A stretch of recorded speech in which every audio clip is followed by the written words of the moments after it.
it's Jenny, and today I want to talk about the difference between hauling buckets and building a pipeline. So, we're going to relate this to finances and our business, but the story goes that there was once a man who his job was to carry buckets of water from a river to his village. And he would get up every morning and put on the little wood thing and hang two buckets on his shoulders and walk down to the river and fill the buckets and take them back to the village and sell the water. And that's what he did every day to earn money for his family. If he needed more money, he would just make another trip to the river and haul extra buckets, right? Well, this is hard work, and after some years, he got to the point where he was really tired of doing that and he didn't want to keep doing that. So he got an idea that he would build a pipe from the river to the village. Well, he needed to invest some extra time and money into doing that. So he continued hauling the buckets every day, but every day he would spend some time working on this pipe. And sometimes he would get home late and his family would complain and whine and say, "Why are you doing that?" And he just told them, this is going to be better for us. This is going to help us out in the long run. And so he continued hauling the buckets every day and working on that pipeline every day. And it was really hard for a few years that he had to do that. But eventually, he was able to finish that pipe. And when he was done in the village, he was able to turn on that spigot and have the water come out as much as they wanted and just sell it without having to go back and haul those buckets again. And so at that point, they had as much money as they wanted and needed. Okay, so how do we haul buckets in our lives, right? We're hauling buckets when we're trading our time for dollars, when we are working for someone else and they control our schedule, right? We don't have control over how much money we make. We're kind of stuck at a certain level. That's when we're hauling buckets. And you know what? Even entrepreneurs with their own business, they can be hauling buckets. So if your business is running you, instead of you running your business and you can't walk away without losing money, you might be hauling buckets. And that's a key thing to think about. Like, how much time freedom do I really have? If I stop doing this work, am I going to continue getting income from it? Or is the income going to, go away? So another thing is, when we are hauling buckets, we are building someone else's business and dreams instead of our own business and dreams, right? When we have a financial pipeline that gives us another stream of income, then we have more options, right? We can choose maybe not to work so much with our other job. We maybe can have a little more time freedom. We can make more money than we're making already. But eventually the goal is the freedom of turning on that spigot and having as much income as we want come out, so that we don't have to do any more hauling buckets, right? Does that make sense?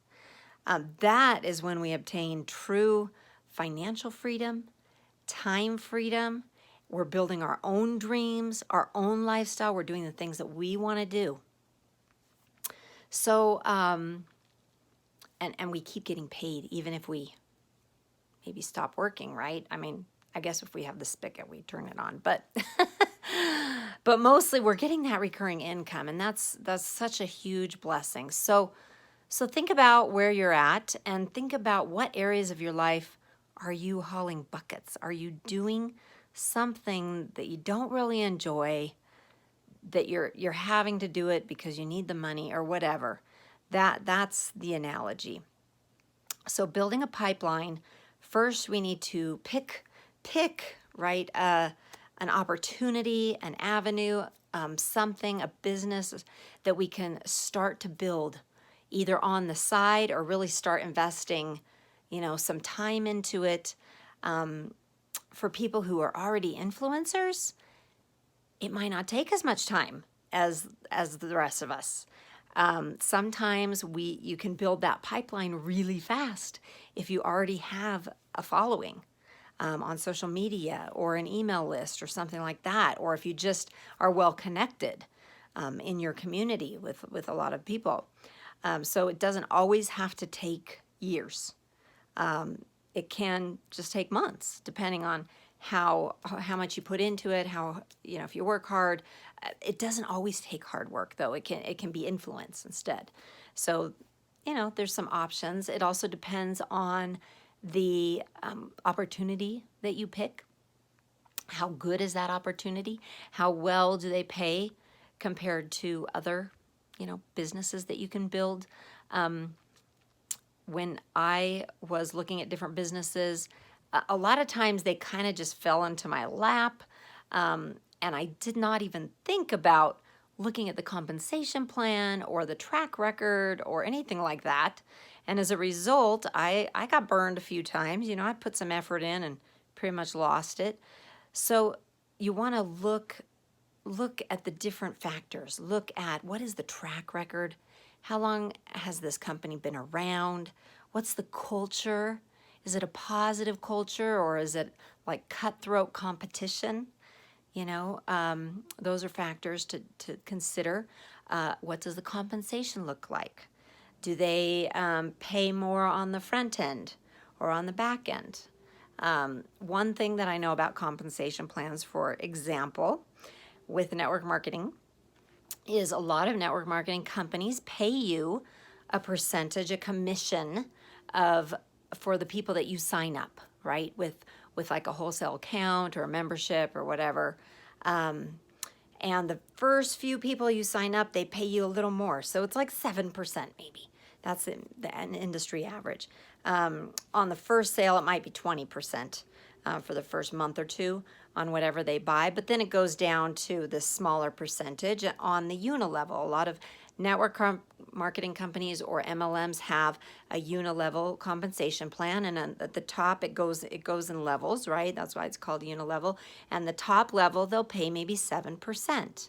Okay, and then as it goes down, 6%, 5%, 4%, 3%, down to like 2%.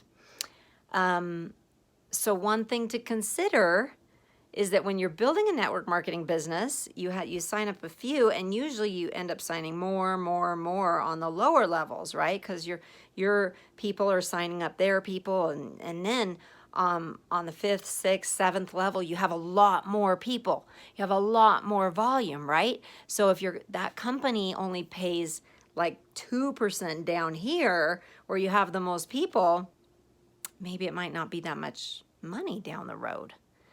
So, and then I know of at least one company who pays less on the top few people, because you only have a few people, you only have a little volume. And then as you go down and sign up more and more and more people, like to that 6th or 7th level, they actually pay you a higher percentage, 6 or 7%.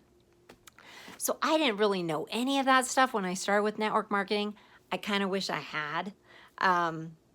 Because it makes a big difference when you put your time, blood, sweat, and tears, into sharing something with people and promoting something. It's always nice to promote something that you love, right? But you also want to look at the compensation and say, if I put years of my life into this, is it going to pay me on the back end? Is it going to pay me well? So sometimes we just look and see how much we can make next month, and we don't think about, down the road, is it going to be worth it? So a financial pipeline should provide, a good financial pipeline should provide those things for us: financial freedom, time freedom, building our own dreams, continuing to pay us recurring income, even if we have to stop. And I will be talking about a time where I personally did have to stop for a while. because of something that happened in my life, and I continued to get recurring income from my business, and that was such a huge blessing. And so it's a good thing to look at, you know, on the back end, if you want to get like a retirement, if you want to have that financial plan, if it's really going to pay that much, and how much other people are making, what's the average, you know, all that kind of stuff. It's important to take a look at it. So anyway, that is my training for today. I hope you've gotten some good tips from it. It is just so important to really assess your business opportunity before you put years and your blood, sweat, and tears into it, right? Okay, thanks. Thanks for watching my video. Hope you got some great tips. Please like, comment, and subscribe to get more rock star business building tips. And if you'd like access to my exclusive video on how to build your network marketing business in 10 minutes per day, check the description box below.